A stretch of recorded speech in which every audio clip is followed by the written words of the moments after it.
Hello, everybody. Welcome back to the Dental Hygiene Basics podcast. My name is Dana. I am your host. As always, excited to be here. And today I am here with, I'm going to say the Dental Hygiene Boys. Is that what you say, or do you say the DHY Boys? I don't know, YouTube, we usually say DHY Boys, but Dental Hygiene Boys works too. I like them both. It's just, I don't know why in my head, that's how I read it. But I was like, I probably shouldn't ask that question before we started recording. The DHY Boys. Perfect. Okay. So we're going to dive in, talk to you guys. So excited to have you on my podcast today. Y'all are starting a new podcast. You've just started putting out episodes, which is really exciting. So I can't wait to dive into that. But Michael, I want to start with you first. I want to know, just tell me a little bit about your school because you are in school right now. And what year are you? So we're actually finishing up first year. So we are in a community college. So it's a 2-year program. So finishing up first year, we're heading into, it's weird to say, it's like you go from being a first year to a senior. Yeah. So it's like, I don't know, it's a weird, like short transition period. But yeah, that's where I'm at right now.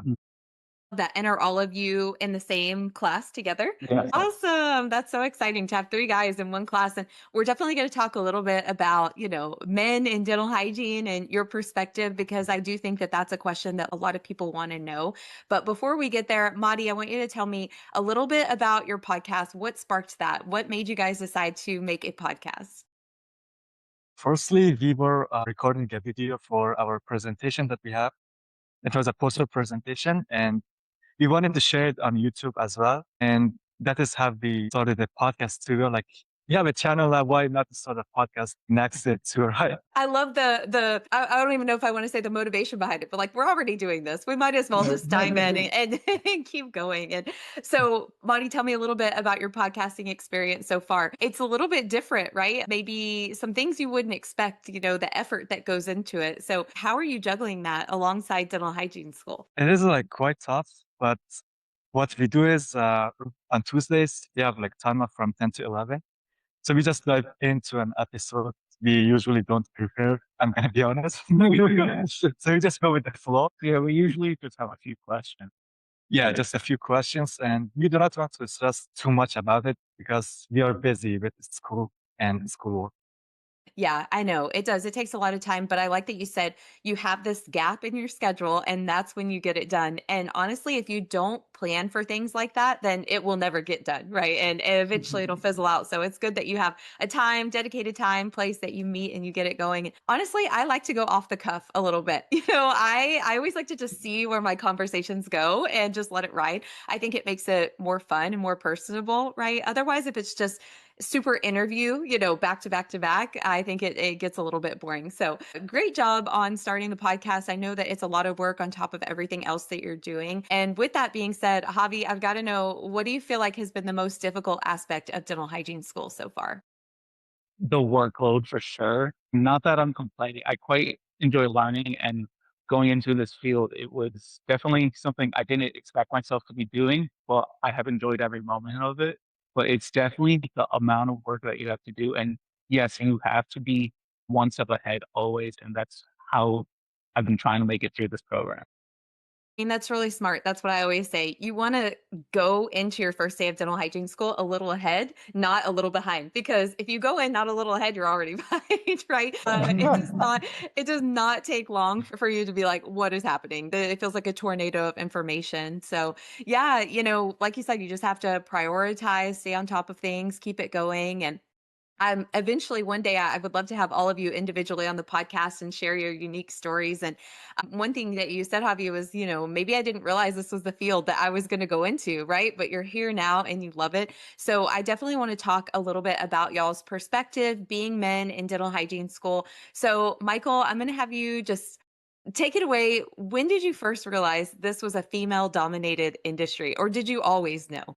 I mean, honestly, doing the research into like what type of program I wanted to apply or to get into, I fell in love with dental hygiene. But as I like scoured through YouTube videos and like different testimonials and stuff like that, you kind of quickly realize that it is female dominant. So that's something that, quickly obviously comes up. But the field in general, just like the science behind it, like the techniques, instrumentation, like fine motor skills, like all these things that kind of like intertwined together just created a really awesome career path that I was like, man, I really want to get into this. This is like so cool. So that's kind of how that happened. Yeah, I love that. I mean, we love our guys in dental hygiene. I think it's good to have a mix and a balance. And I'm excited to see more guys enter into the field. And I think it's great that y'all are sharing your stories because, like you said, you go out there and you may not find that representation that you're looking for, right? Or the answers to the questions that people want to know, right? So Madi, have patients ever reacted differently to you being that you're a male in dental hygiene? Not really, because my patients, I know like all of my patients that I bring, they're like my friends and family. But outside the clinic, I hope they don't react differently because I know most of them probably have seen female hygienists, but we want to like show there are male hygienists too, and we are like no different than female hygienists. Yeah, absolutely. And I wonder, any of you can answer this question. Has anyone ever mistaken you for the doctor? So funny story. We went to Yankee Dental Congress, the three of us, and we were walking around, and that's literally what most of the reps were asking us, like, "Oh, what year in dental school are you on?" Like, oh, they would just call us doctors, and then they were just like, and then usually like. We were there with other students too, and they were female and stuff. And so they're like, "Why don't they ever mistake us for?" Yeah. So, but yeah, that was funny. And our one of our teachers actually like told us that before we went. It was like, just make sure you let them know you're in dental hygiene school because they're going to assume that you're going to dental school. We did a Yeah. lot of correcting that Yeah. day. I know, and you can't fault people because it's so ingrained in our society, but at the same time, it's kind of sad, right? To be like, "Oh, Yeah. wow, the females, they assume they are not in dental school," right? But then on the other hand, they assume that you aren't in dental hygiene school. And we're like, "Hey, there's room for all of us here in this amazing profession." Honestly, I'm so excited about where we are in the field of dental hygiene today. I truly think that the opportunities are endless. I think the sky is the limit. So, and I think that starts with better representation in our field, which is amazing. So, Javi, if you had a guy who came up to you and said, "Hey, I'm thinking about doing dental hygiene school," what would you tell them? I'd tell them the good and the bad. I'd say, I'm glad that's your decision. It's such a fun program. You'll get to meet interesting people. And if they go to the school I go to, the community is so tight knit and everyone's so friendly and it's so welcoming. But I'd also let them know you got to be dedicated. It is a lot of work.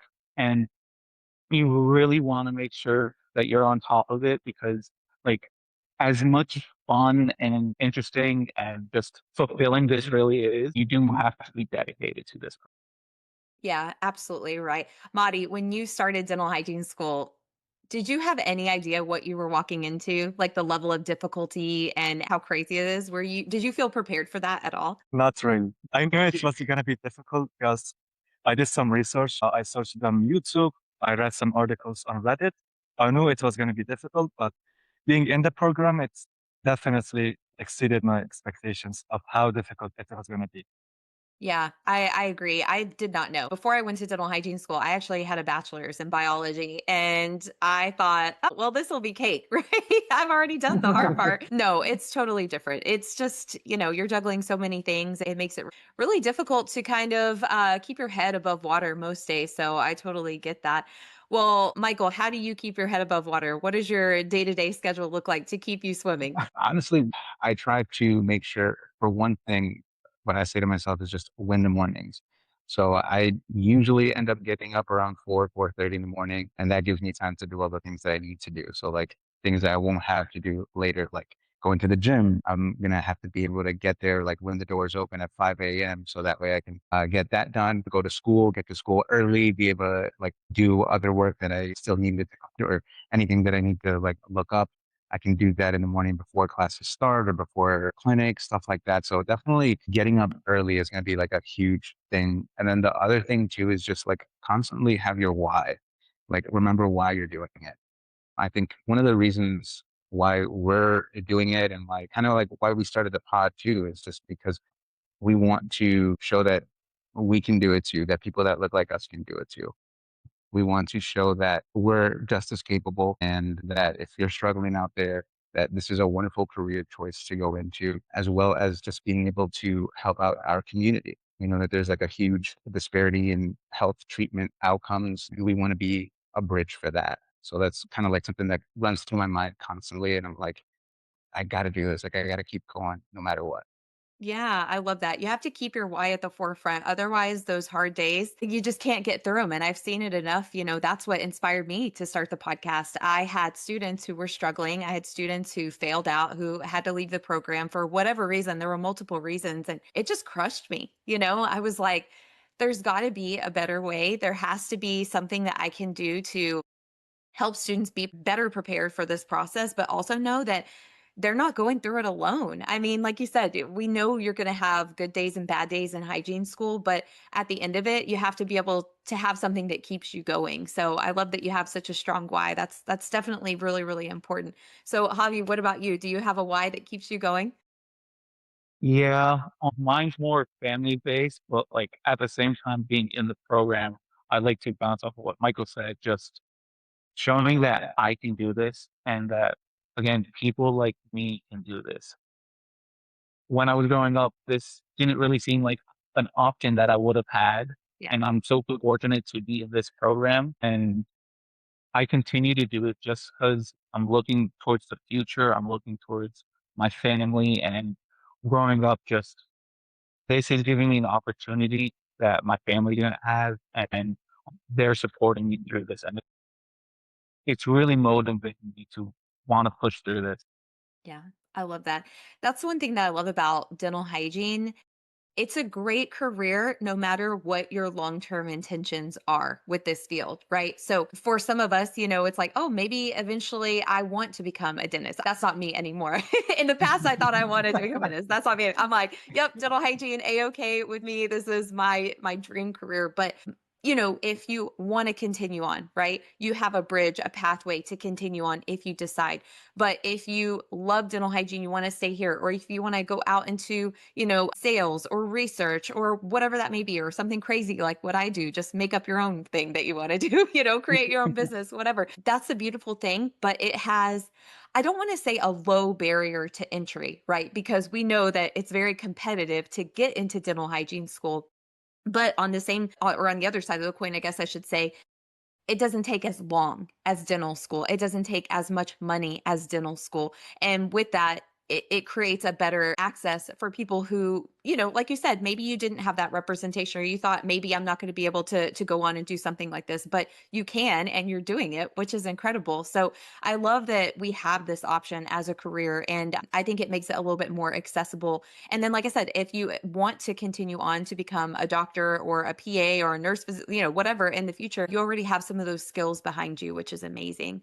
Okay, well, I'm going to keep the train going. So, Madi, what's your why? What keeps you going every day in dental hygiene school? My why is seeing the impacts that I'm going to be making in the community because some of my patients, when I teach them like oral self-care, importance of brushing technique, flossing technique, and telling them about the importance of frequency, when I see that they implement those changes into their lives, when they can like demonstrate back to me those techniques, it keeps me going because I see the impact that I am making on this person. So if I make enough impact on several people, like over time, the community is going to be impacted by what I do. And that is the reason that I keep doing this. What a beautiful sentiment. I'm like, wow, that makes me want to cry a little bit because you're right. It's always about that ripple effect. When you do something for one person, right, it doesn't stop there. It does go on. Like if you teach a mother about oral hygiene, she's going to spread that knowledge to her children, right, and their children. And it does create that ripple effect long term that not only impacts the health of our community, but also the trust that we build with our patients as well, right? Every positive interaction that you can have with somebody builds that trust within, how they view our profession. Because we know a lot of people don't like going to the dentist, right? But they love going to the dental hygienist. And to think that you can create those relationships and make that change and lasting impact, that is a very powerful why. So very excited that you all have such unique whys, but I think they all tie together in the end, right? And at the end of the day, the goal is to become an incredible clinician and take care of our community. So I love that. Well, I think I just want to wrap up with one final question for each of you. And you may or may not know the answer to this yet, and that's okay. Or you may have one vision of what your future career as a hygienist will look like. But if you've, listened to any of my episodes, you know that that's subject to change over time. So, Michael, what does the future look like for you as a dental hygienist? What do you hope to be doing, maybe in 1 year, 5 years, 10 years? Well, first of all, I do want to say, like, this is a little surreal for me because I used to listen to your podcast while I was at work. And like, when I was doing my prereqs, I was like, all right, I got to listen to something to keep me going, keep me motivated. So this is really cool for me. Geek out for a second here. But second of all, I think for me, for my future, I think one of the things that has inspired me throughout this first year really is just being able to have a skill that I can utilize to help a lot of people. So I definitely see myself reaching out with a lot of volunteer work, Yeah.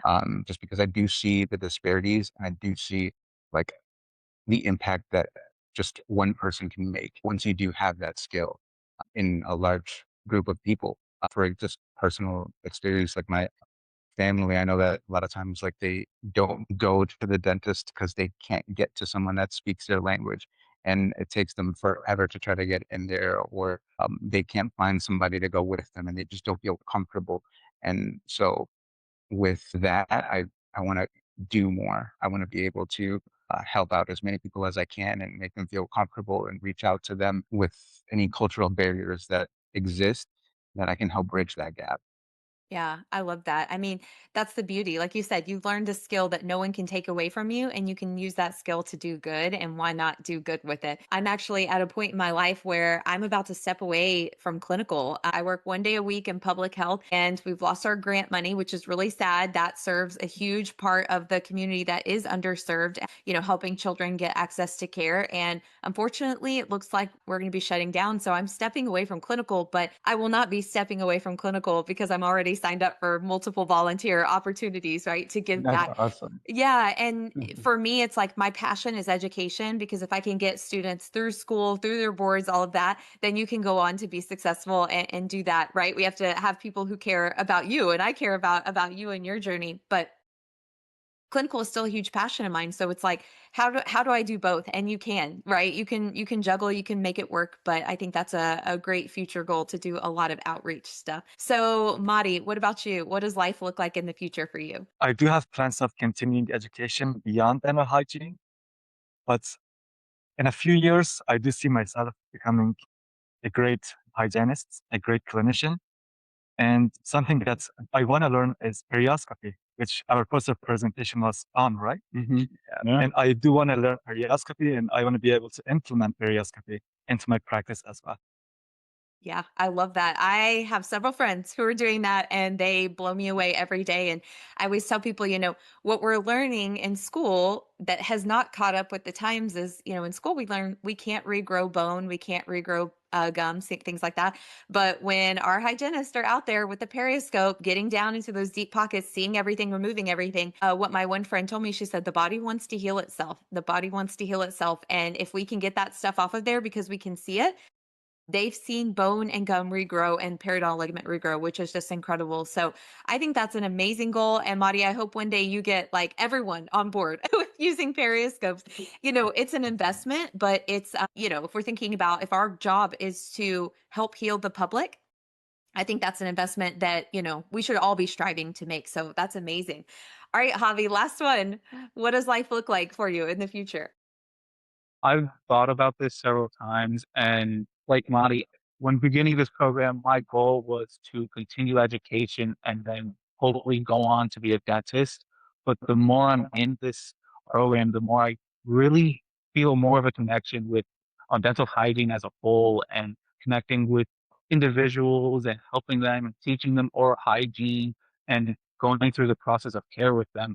It feels so right. And decided that I want to be a hygienist and I want to continue helping patients out, making these connections, learning more about my patients so that I can help them with their oral hygiene and I can adjust their care plan and stuff.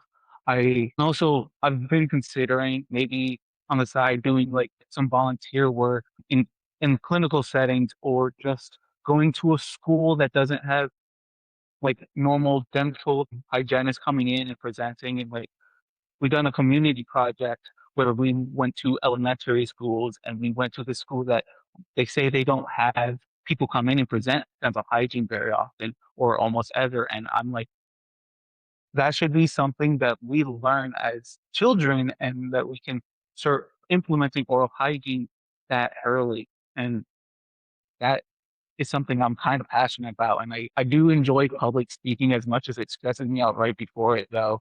So I'm not too sure where I'm going to end up, but being a hygienist is really fulfilling and I've enjoyed every moment. I love that so much. I know our paths are so interesting, and the more exposure you get to different things opens your eyes to what's possible, right? You would have never thought before, oh, maybe I do enjoy public speaking. Maybe I do want to help children. Maybe I do want to do this, right? Until you were exposed to it. And part of why I wanted to ask that question is there may come a time years from now where you re-listen to this episode and you hear what your why was, right? It's good to come back and connect with those things, because as you graduate and get into the field, it's just like school. You're going to have highs, you're going to have lows, right? But we have to reconnect with that why, but we also have to continue to follow the possibilities and follow your interest, right? And you may wake up one day and go try the periscope for an hour and be like, nope, I don't want to do that, right? Like, that's okay too. But I think it's really fun. Whenever I was in hygiene school, one of our last classes that we had to write basically kind of a vision board, like what you wanted to do and achieve. And every so often I go back to that, and I think it's really fun to see. Now I have my career bucket list. It's like, what sounds interesting? What do I want to do? And I see all the things that I've checked off, and there's still things within the career that I haven't tried that I want to do, like the periscope, or like desiccation therapy, or other things that are emerging and coming out. It's like, if you approach your life that way, then you will never get stagnant. You'll never get bored, and you'll just keep seeking fun, right? What's fun about this career? So I'm so excited for you all to join me in this profession. I'm really looking forward to, having you enter the workforce and basically keep increasing that representation. Like you said, it's so needed. Thank you so much for sharing your stories here with me today. We truly, truly appreciate it. Of Thank you for course, having yeah. us. This is awesome. Appreciate it. Of course. Yeah, of course. Thank you.